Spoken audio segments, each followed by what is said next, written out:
So welcome to Switzerland, welcome to this gorgeous land, and of course gonna introduce you to, well, you probably some of you might know already, the absolutely legendary yogi with us here. And thank you for bringing me to Switzerland. And I did the pilgrimage once, the Santiago de Compostela one, and I started in Switzerland. And when I was passing by, I knew that I'm gonna come back. There was like something saying to me, I'll be back. And when I heard that, when I get to know that you're gonna be doing the workshops here, it was like a, okay, that's why I had that feeling to come back. And we just finished the seminar, 2 days of quite intensive yoga practice, and we've been swimming in the river today, so we want to pass on this energy to people who might enjoy it as well. So thank you, Reinhard, for joining, and thank you for all that seminars and teaching you do these days. I was gonna ask you about, when you said yesterday that you had, in 18 years old, you had a birthday in Varanasi, something happened to you. I feel that sometimes, our destiny unwraps, perhaps with pilgrimages, something taps into us, because I can tell it for myself as well. Taps in, something unwraps from past lives or something. I don't know, do you feel that there's something which pulled you, that memory from the past lives, to come in this life to be a yogi? This is a very difficult question. Of course, I believe that yoga for me is something which I have already been doing long time before. I even thought that I might have been maybe somehow advanced practitioner in the very old past, but I think, or I believe, that I made mistakes which changed my karma, of course, and made me just undergo other lives which were absolutely not lives of yogi anymore. Like I remember my previous life, which was the life of a poor working man here in Switzerland, not so far away from the place where I live now. I had 11 children, and I was working from day to day, we call it Tagelöhner, somebody who who look for a job every day to get enough money for the family. And I really firmly believe that this memory or this knowledge who I was is quite real, and this made me understand, of course, why in this life, for instance, I never wanted children. I didn't want to have a normal family life. I was waiting very, very long until I could decide to share my life with a woman or something like this, because I believe my previous life was quite hard. There was not much love, and of course a lot of work and a lot of children. Yeah, but I know that the guru, like you have, everybody has a guru. I believe guru is God. Yeah, God is in everybody's life, and my guru, I'm sure he was with me already a long time ago, and I'm sure such a guru knows all the lifetimes that you pass through, and somehow is always a little bit present, even if you don't know about guru. In my last life I didn't know about such things, but in this life, of course, suddenly during my youth, the hippies came, Woodstock and all this, and suddenly this Indian spirit, Indian spirituality, Indian music, which came in the 60s and then very strongly in the 70s. And the dream, when I was 17, the dream to stop everything, like I dropped out of school and I never wanted to learn something. I never learned a profession. I refused this society. I wanted something better. Looked for it in drugs, unfortunately, you can say, but exactly these drugs were also one reason why I wanted to go to India, because India, it was like the fairy tale land where people smoke hash and where you expect this magic spiritual spirit to be alive. And so when I was 17, I came to Varanasi and I smoked a lot of ganja with the Aghori Babas in Varanasi without even knowing that they were Aghoris. I just thought they are quite beautiful guys with their jatas, with their long hair and their freedom somehow. And I believe there was something, of course, came. India captured me, not in a very nice way, I must say. My first trips, I made 3. In the 70s, they were quite heavy. I was always sick. I was, of course, I eat meat. I was not a vegetarian. I didn't care about food much in these days.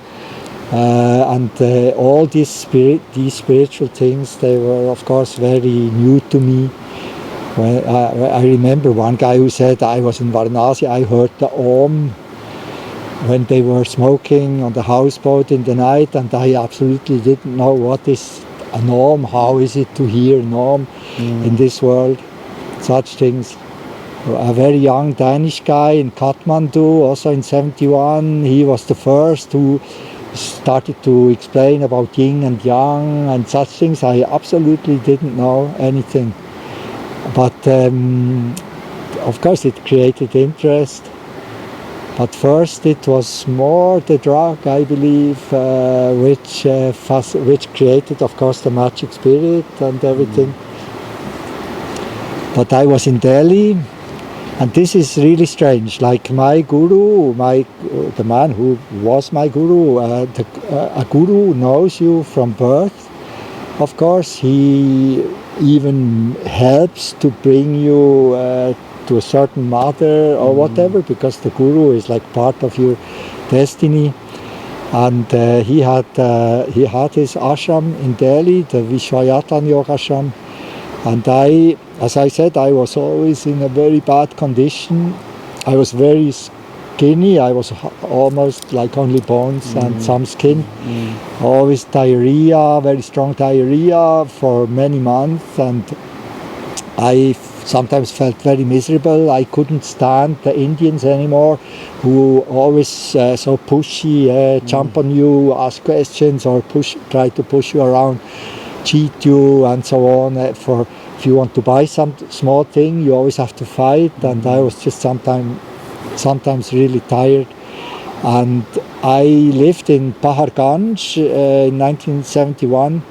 It was absolutely different than today, of course. It was a place where there were some hippie hotels, but there were a lot of junkies. It was a place of drugs, basically. The main bazaar, as it is called today, it existed, but very small, a few shops. But there were pharmacies where you could buy opium, raw opium and charas for free, like legally. And so many foreigners, of course, or drug-addicted foreigners, they stayed in these very cheap hotels and used also injections. Brown sugar was very popular. And me, of course, I never was interested in this, only in psychedelics and smoke. But I sometimes was so fed up with Bahar Ganj that I started to look for a place where I would feel better, and I found a space. I didn't have money, so everything I did was by foot in Delhi. I walked, and then I found that it's called Talkatora Park, Talkatora Gardens. It's a very big park near Ashoka Road. And I started to go there almost every day. I bought some nuts and then fed these squirrels, which are many in Indian trees and so on. And I really liked to be there. It was very peaceful. I lay in the grass, I daydreamed and so on. And then when I met my guru first time in Delhi, and when he took me to his ashram in Ashoka Road, I saw that the place where I used to go in the 70s, many years before, it was exactly behind the ashram. Yeah, and so I thought maybe this peace which I felt and this relaxing feeling, it came basically from the near presence of this guru, of course, which was waiting for me to change. Beautiful. Yeah. And did you, how did you remember your past life? Was it a certain technique you used, or did it come just naturally to you? No, it was, how should I say it? Okay, I had dreams of before I met my guru, when I changed my life, became vegetarian and so on. I started to have dreams, like yogi dreams, about yoga, about my guru, and I even in some dreams, when I already had his books in 1979, I was instructed in the dreams for some practice which was not in the book. And of course, in the beginning, I didn't know whether I was just doing something out of my own fantasy, and I was a little bit afraid if it could be something not good, but I felt that it was helpful, and so I did it. And then later, of course, I found out when I met my guru that all this was good, and that it was very important for me to do such things. And then my guru, also in dreams, he told me several times that I should go to Africa to learn about Kundalini. And in 1981, I finally left Switzerland to travel to Africa. I spent almost a year in Africa I didn't have any money, or just enough money to get to Marrakesh. And in Marrakesh, enough money to buy, with my very last money, I bought a plane ticket over the Sahara to Dakar, Senegal. And when I arrived there, I was absolutely broke. And I wanted to I thought my guru, he wanted me to find out something about Kundalini, and I believe I must go to South Africa, maybe to the bottom of Africa, to find about this power. And then a very strange trip began, of course, when you have no money. It's quite a different way of traveling. It was quite crazy, to be frank. I had a very strange year, very strange. And when I came back from Africa, I really wanted to start yoga for real, and I promised to God and Guru that I would try to preserve my sperm. This was one of the things which most people don't like to do, of course. It's quite a change in your life. And that I really wanted to follow and do everything what this guru wanted. And then I started to practice, and in the very beginning, in 1982, I had this strange vision in my room when suddenly, after my promise that I really want to try and do everything, and I was not on drugs in this time, of course, I was very sober, then I had this very strange experience that this guru appeared in my room in a form of light, but it was obviously him. I recognized every detail. And he started to talk to me, and he said if I really want to do it, then he would start to be my teacher. And he told me that I should start to purify myself. And I began with Shat Karma heavily every day. I worked for a couple of years as a newspaper distributor. I was very poor. When I came back from Africa, absolutely no money, and then I found a small room, cheap room in Bern, and I needed to make some money, and then for a couple of years I lived from about 600 Swiss francs per month from distributing newspaper in the very early morning, and it was of course perfect. I had to get up early, then I came home after about 2 hours, and I started to do Shat Karma. And when I began with regular practice of Cleansing techniques, of Shankha Prakshalana, this I think was the deepest practice. Of course, I did all the other two. I did everyday Ganesh Kriya, I did Sutraneti, vomiting, the vomiting, Kunjala, this is done in the beginning. This is like an exercise which you don't need to do forever and ever. It's about getting mastery over the vomiting effect. That you overcome this impulse to vomit, and that's why you vomit voluntarily. And after, it's said in the Shastra, you do Kunjala maybe maximum 1 month every day. And me, after 2 weeks, I could go with my hand in my throat and had to move hard, and it was really hard to create the effect. And then I realized myself, this was in 1979, that now you can do with the strings, because now it's you can reach them, and I knew the most difficult, of course, is to reach them when you push them back into the throat. And so then everything came together. In this time I wrote to the translator, a woman who translated my guru's books in German, and asked her if she knew where I could get real sutranetis. I didn't want to use a rubber, which the other people used. And she sent me a pair, and I started to do it. And then later in 1982, of course this was regular daily practice. Tantatoti, as it's called, cleaning the teeth, the tongue and everything, milking the tongue, and then doing Sutraneti, Chalaneti, and every 2 weeks. You should not do it more, but this is like the maximum that you should do, the conch cleaning, Shankha Prakshalana. I did colon it. cleansing. Yeah. And these exercises, they triggered something very, very strong. It began, of course, I was doing heavy practice, maybe too much. There were times in the early 80s until I met my guru, when I could hardly walk anymore, because I struggled so hard to master the lotus pose and all difficult asanas.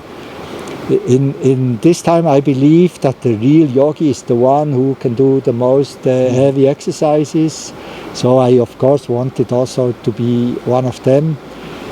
Later, I found out that this is a step, but it's not so important as many people think, and that many people who can do very crazy asanas are absolutely not yogis and still have a very bad character and so on. But of course in this time it was very important. And Shanka Prakshalana, I believe it was this exercise which is described as the deepest cleansing of the body, because you don't only clean the intestines, you clean your genetic system. It's about purifying from old karma. And I believe this is true, because when I did my daily practice, then as I learned from my guru's books, that first you do the hard work, and then always in the end you do Shavasana. And Shavasana became very deep, and I started to see things in Shavasana. Like it began with that every time when I did Shavasana, suddenly I fell like into a kind of a deep sleep, but I knew I was not sleeping, that I was awake, and I started to see some things, and first it was always the same, and I didn't know what it was.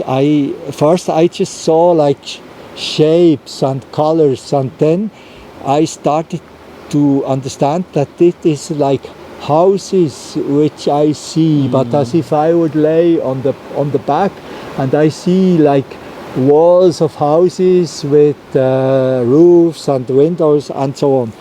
And then one day I remembered which houses I saw, and it was we lived in a part of working class people in Bern, and when I was born there, and when I was still in the how you call it, cart. Yeah, when I was still a baby in the cart, my mother, she used to go up a hill, and there mostly she met other women who also had small children, babies. Of course, I know this because after it happened, when I was a little bit bigger and consciously remembered, but suddenly I knew I had memories from the time when I was a baby, that I saw this from the cart. I was laying and I saw exactly these houses as a baby would see them. You see some colors, some shapes, some squares, and it was of course quite interesting it's interesting for a child. And this was the first that I noticed, and the next was that by having this memory, suddenly my relation with my father, he was still alive at that time, we always were like enemies. Even since I was born, it was never a really good relation. For him, I was an intruder and like an opponent. And we fought each other very hard, especially when I was a little bit older, of course, when I wanted to break away from my parents' house. And because of these memories, my relation with my father became better without talking about it. It was as if my father, the more that I remembered, the more my father started to relax, and I felt that he accepted me somehow, or even respect me. He was afraid of what I did. He always thought I do things which nobody should know and which are not quite kosher, as Jews would say, not clean and strange and maybe forbidden, illegal, connected to some kind of criminal activities or drugs or whatever. And it helped to create like a better atmosphere inside of the family until the day when my father died. And I saw that Shat Karma was quite powerful practice, and in this time I suddenly knew who I was in the life before, and I was absolutely sure. And I started to understand, when you know such a thing, you start to understand why in this life certain things you will not want to do again, and you have like already a certain program inside of you which says no, just yeah. Fantastic. Well, that's fascinating to hear the people's stories about past lives, so I'm always interested. But I really respect with your work you do, like bringing the real yoga there and really bringing that connection, conscious and unconscious part of yoga with some powerful exercises like we did before Ajagari, which is really a missing link in even Kundalini yoga world. So that missing link was brought by you, and really kind of you put it's in the center of your practice.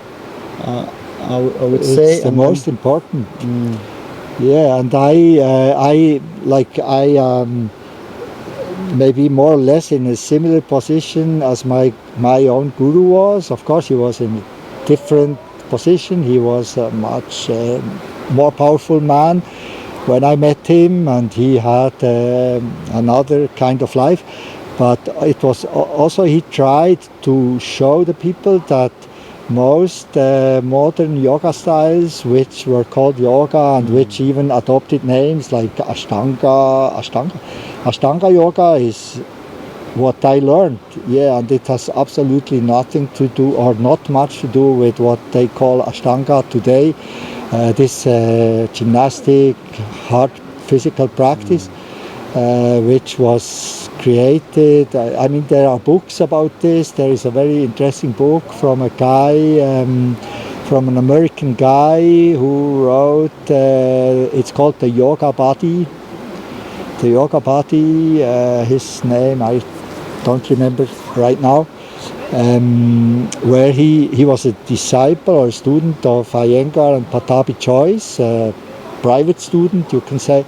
And he wanted to honor his teachers by writing about their achievements and about what good they did in bringing this yoga to America. And he started to investigate, and at the end he found out that what they teach is not yoga. Yeah, he started to find scriptures, and he started to have doubts also about many things which they told about Krishnamacharya, that he was traveling to the Himalaya, that he learned from some yogis in the Himalaya and so on.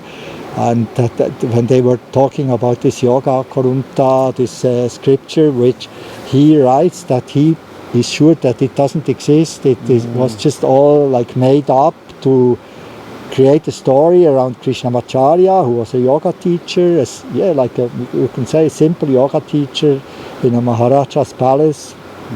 But not more than that. And then his students, or some students, made him a very, very eminent guru and started to invent, of course, also stories. This is the problem in modern yoga, that everywhere you find yoga, and all the yoga uses the names which they take mostly from the Hatha Pradipika. In the Hatha Pradipika, in the last chapter, you find all these names in one stanza, where he says that this Hatha yoga is the most powerful yoga. It's the real yoga. Shiva call it the Siddhi path, the path of supernatural realizations, and that this path has many names, that it is called Ashtanga yoga, that it is called Samadhi yoga, that it's Hatha yoga, Raja yoga, Kundalini yoga, all these names. And most of these teachers, they just take one of the names and made it a brand. Somehow they made something, adopted the name and made something by themselves, like a product. Yeah. But is that shamanic roots of yoga? Is that what's interesting as well in your work, that you kind of don't afraid to look beyond the scriptures? Yeah, of course, because Hatha is not it's not something which is based on writings. This yoga, according to my own belief, it is the oldest yoga which exists, and it is even said in the Yoga Shastra. It goes back to pre-Vedic times, when India was a shamanic country, there were no it was long before the Aryan invasion, which brought this newer Hinduism as we know it, and new philosophies like Vedanta and such things. Hatha comes from a time when shamans lived in India, where somehow shamans were the priests or the high priests of Shiva and Kali. They used to worship the lingam and the yoni. This what all archaic or old cultures used to worship. These symbols of creation and destruction as well. And this yoga, according to my belief, it's very, very old. It is said in these scriptures it stems from the mouth of Shiva, who is the oldest ever emanation of divine power in the history of mankind, when suddenly the gods start to have a face or an appearance or something. Yeah, so for me, Hatha is the real yoga. It contains all these things which are essential. The Kundalini, of course, as the most important thing which is needed to practice a real yoga. And then it contains, you cannot become a Hatha yogi if you are not a Bhakta, if you are not also like getting some knowledge, maybe by reading some holy books, Puranas or Upanishads or whatever, or even the Bible. You need to have this hunger, I think, for getting closer to the God. And all these other kind of yoga which we know today, it is included in Hatha. It's not just about practicing asanas and pranayama. It's about purification of the mind and the body and of the soul even. It's about transformation, about becoming a new person. And I said yesterday, I believe the real yogi, he must be absolutely pure and good inside. There cannot be any more evil, no more greed, nothing like this. No more desire for any worldly things, even though he might have everything. But inside of him, just absolute peace. And for instance, for myself, I know I'm not yet on this level. I mean, these temptations, they start to bother you until you reach the highest levels. And I started to see that what I did in the beginning with this hard work, with asanas, with Shatkarma and so on, it was very useful, of course. It was needed. It created discipline, and I started to follow as a regular discipline, regularity, not living just like a freak, doing what you like.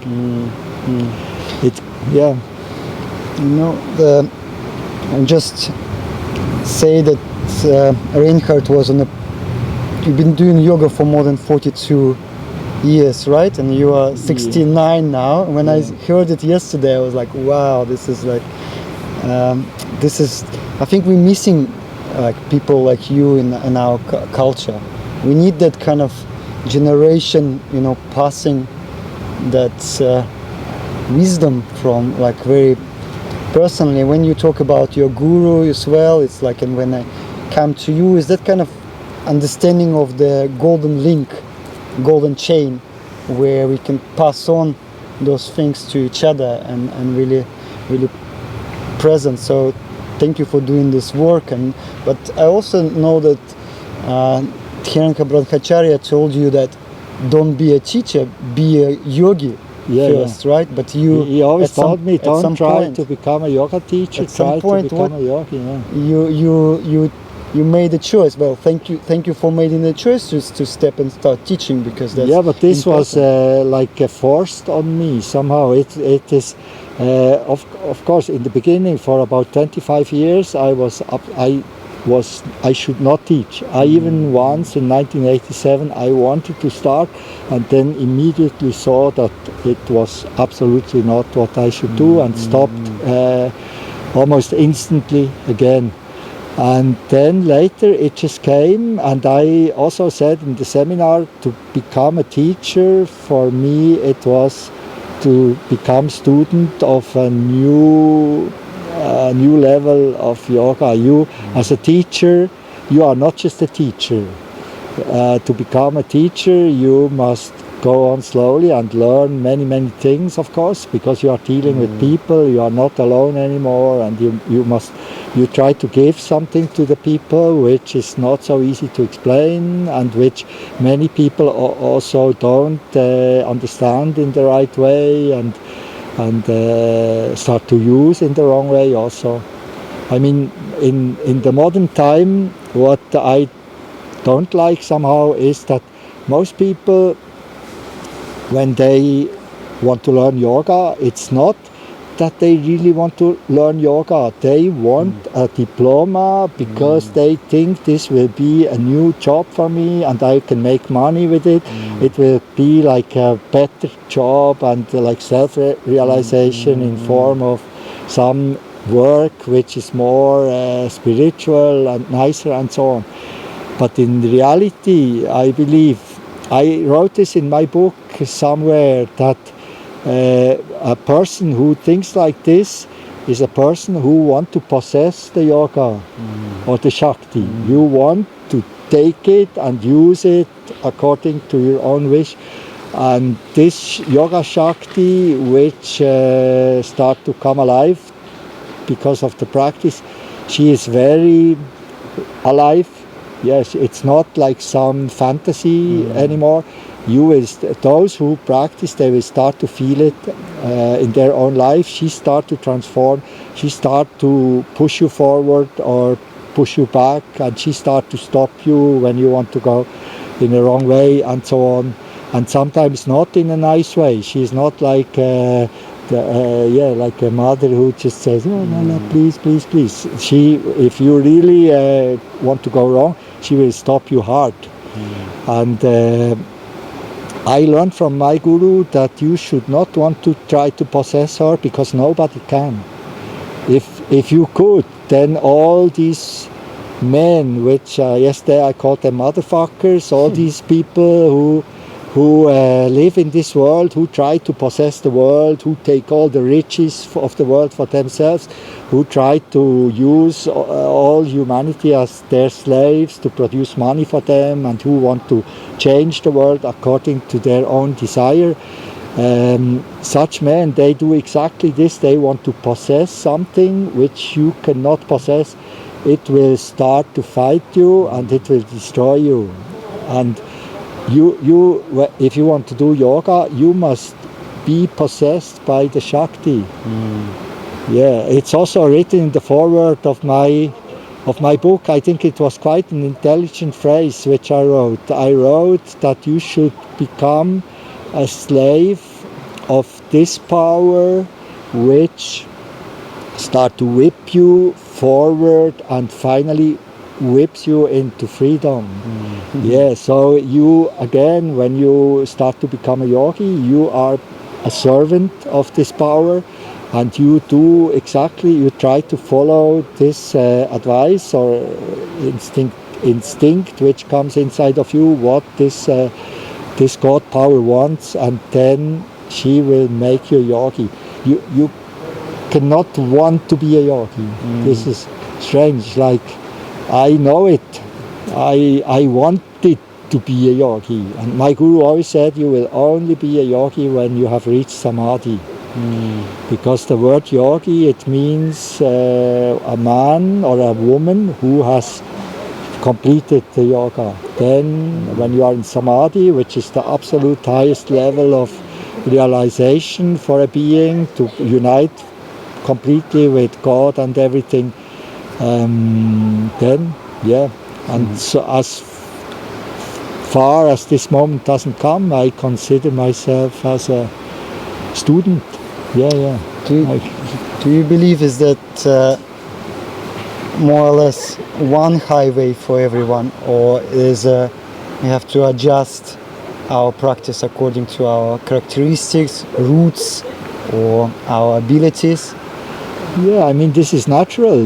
Everybody, of course, in Hatha you have Yama Niyama, the 10 commandments of yogis. They are even more detailed in Hatha Pratipika, where each of these yamas and niyamas is even specified more precisely, that like the cleanliness, shocha, that it is about eating clean food, about not only washing the body, but also about internal cleansing and such things. Yeah. What was your question? Do you think this path would work for everyone, or would there are different paths? If I could say, for the practice itself, like how do we adjust it to our characteristics? How do we adjust it to ourselves? Of course, and I started with Yama Niyama and all these things because I wanted to say that basically there is like a structure. It's given in Hatha about the food. There are some rules. They say don't eat this, and so on. This, I believe, should be followed by everybody. And then certain or all of these Yama Niyamas: don't kill, don't harm, don't steal, don't lie, believe in the holy God, believe in the scriptures and such things. This is for everybody. But then, of course, because everybody has a different character, a different karma, and so your own personality start to connect to these rules of yoga and to the practice, and something will come which we can call real yoga, but it will not be exactly the same in every human being. This is absolutely not what yoga wants. Yoga likes the variety, like the nature. Like today they want to make the nature like uniform. They want to use their chemical products to kill the nature so much that only certain plants should be able to grow, only certain people should be able to survive, and so it's like a Nazi thinking that certain things should not survive, certain animals should disappear, and so on. In Hatha, or as I learned from my guru, you should become yourself. It's you are not like, in the beginning I believe I should become like my guru, and I even wanted or dreamed to dress like him, to wear sandals, these wooden sandals like him, and to be exactly like him. And when I started to, even like the first steps when I was in India, I also bought such wooden clocks, not the same as he had, but the Indian people helped me to find these all the things with the wooden piece between your toes. And after walking 10 meters, I already knew this is not for me. It's not for me. It was painful and it was very, very strange.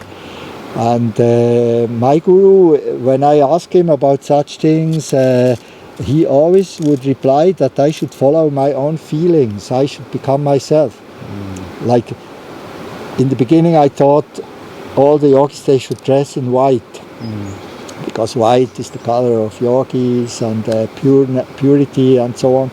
But today I wear black, and I'm absolutely, like the opposite of my guru. My guru, he had a very black beard, he never used hair dye, he had black hair, black beard, but a very white dress. I have a black dress and a white beard, so it's like the opposite, but still I feel myself as a part of him somehow, and I know that he would not be happy if I try to imitate him, because imitating somebody, it's like you have a rock group like the Rolling Stones as an example, and you become a cover band and play Rolling Stones songs. You will never be the Rolling Stones yourself, of course. Because only if those artists and those people who really do something unique, they become the stars somehow. And it's maybe a bad example, because in yoga a yogi should not want to become a star. Yeah, but still, if you want to have success in yoga, I think it's about finding out who you are. I mentioned the Kung Fu Panda, this film which I saw recently. I knew it, of course, that it exists, but I never saw it. And now with my wife, we started to watch these 3 films, and it was quite good. And it's about exactly this. Even this film, even if it's for children, it gave me some inspiration and courage. And it's about this panda. He gets the power to destroy the most evil of all demons, which wanted to destroy all the beings which he liked, and he could only do it by really becoming himself. And his teacher, this Shifu, he exactly teach him just to find the essence inside of yourself. And this is yoga. Yeah, it's what you should do in yoga. No matter what you do, if you find it, you will be a yogi somehow. Yeah. Do you want to? Well, I think that freedom with the loosen up a little bit, is when we can understand, because in Shastras the certain exercises or techniques explain certain way, but when you allow yourself freedom, you kind of know how to do it at some point. You kind of flesh, and that's something I wanted to chat with you, because I'm really into all the breathing and how it's the chemistry of it, of alchemy of it, and we can actually now look at it from scientific point of view, and we can understand how the carbon dioxide is produced and what it does. And when you combine this kind of techniques, it kind of it guides you as well, like it clicks together. Some techniques just reveal itself from understanding of its nature through scientific point of view, but then through your own experience and your own doing. So that's one. But I think I would go on about breathing, but it would be maybe next time we could talk a little bit more about it. We don't have. You see, basically what you now talked about, it is also, as I said yesterday, everything in Hatha, it's very simple somehow. It's all the movements that you do are simple. Every child can understand them. Inhale, exhale, pull back, push out, or bend back, or bend sideways, or whatever. Everything very simple. And the basics of this alchemistry, you call it alchemistry, is the attempt to unite opposites by using prana or oxygen, to unite with energies which are the opposite of prana, in yoga called apana, by bringing these 2 opposites together like black and white, or even better like life and death. If you start to go closer to death because you want to bring life into death, then of course some new energies will be created, and then the process of this transformation starts. Like basically yoga is only the attempt to unite these 2 opposite powers, prana and apana, and this what comes from it is called kundalini. It is this magic, mystic, omnipotent serpent power which is seen in many forms, also in the universe, as spiral forks, or however they are called in the universe, which Polynesian people worship, and even tattooed. I also have tattooed some of these spiral form symbols. All this comes spontaneously from this attempt. You start to use oxygen and prana to bring it down inside of yourself and unite it with a power which is residing more in the lower parts of you, and by doing this, everything starts. And then, of course, then you could write 10 Bibles about it, but this, the yogis would never do it. They, as I said, the books in yoga, there are a few, of course, there are 20 Yoga Upanishads, but each of them not so long. All these 20, they fit in one book. And there are a few scriptures which are also not so long, 102, 110 verses sometimes. And they are very well known, Hatha Pradipika, Shiva Samhita, Geranda Samhita. From Goraksha, this greatest yogi, he was a disciple of Matsyendra, who was a shaman in very historic times. My guru told me he did not live in the Middle Ages, he lived long ago. He's like the forefather from which all these things came. And they did not write down what they were teaching, they transmitted it or taught by word sometimes, but mostly by practice and transmission to their students, and they only teach to those who really try. The doors open from inside somehow. It's not like you banging there. Sometimes you just stay there by the door and you turn up every morning by the door, and then suddenly it could come up. Like just to finish, a very good example is the story of my guru, who was found his guru in Kartikeya. This man, he had a very small ashram in Gopalkera in UP, Uttar Pradesh, and he practiced there. He came there, and it was like a house. The house doesn't exist anymore. I was there this year, first time. We tried to find it, and we just found like memories of some old people who remembered that once before there was something there. And there were people living also there who learned from Kartikeya and who had been there for many years.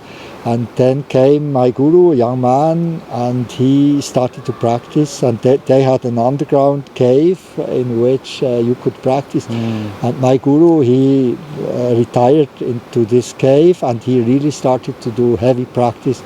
He became a master of Shambhavi Mudra, and he did all kinds of this Trataka practice. And when he came out from this cave, he had a power which people could feel.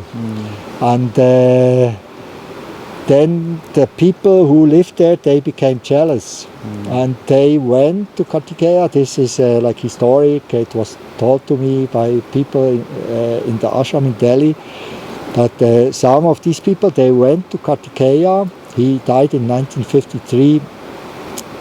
And they told him, Guruji, why you give so much power to this young man? He is here not for a long time, and we are already here for so long time, and you didn't give us the same power. Why are you like this? Like so, how you call it? Partaiisch, we say. Why you favor somebody more than us? And then Kartikeya said that he absolutely doesn't favor anybody. He is just here, and that the yoga power only goes to those who suffer and who practice. And most of these people, they thought that the guru is here, that he would do the practice for them, and one day he will just touch them and enlighten them. But this is absolutely not how it works. This is even today. Many people, they search for a guru like Osho, and Osho touch you, and then you have some experience and you believe you will be enlightened. This is absolutely not what happens in real yoga, I believe. When you meet the guru, he will make you very small first, and he will tell you to start, and he will push you to start, and he will make it difficult for you, and he will absolutely not enlighten you. He will make everything very dark. My guru once said that Of course, when you are in difficult phase and when you do hatha, you are many times in very difficult periods. You are very sad, you are depressed, you are fighting, you think you will fail and nothing really works and things like this. And my guru said that only when life becomes black, like a blackboard, then God will begin to write something new on it. Yeah, and I believe this is yoga. Yeah, it's not the easy way. Yeah. But what is it for? It's for, it's what I think this God, I don't know, likes when people make effort to reach him or her. It's a power which want to see if somebody really want to get near. It's not something which you can buy in the supermarket. Yeah, this is the great error of all these rich people. I don't want to mention names again, like in the seminar. There are some very rich people who terrorize the world with their richness somehow, with their filthy rich mind, and they believe you can buy everything. You can buy the world, you can buy the people, you can buy a nice life, even paradise. They build artificial paradise by having nice glamour girls and some kind of luxury 5-star life. But this is not the ultimate goal. I believe it's just an illusion. They will die and maybe they will find themselves in hell, where they maybe even came from. I believe the good powers like love and everything, it wants you to do something. If you want to experience love, you must free yourself from hatred and evil thinking and all this. Otherwise there will be no love in your life. And this is unfortunately, I would say, our destiny. We must make a heavy effort, work hard to strive for a higher level of existence.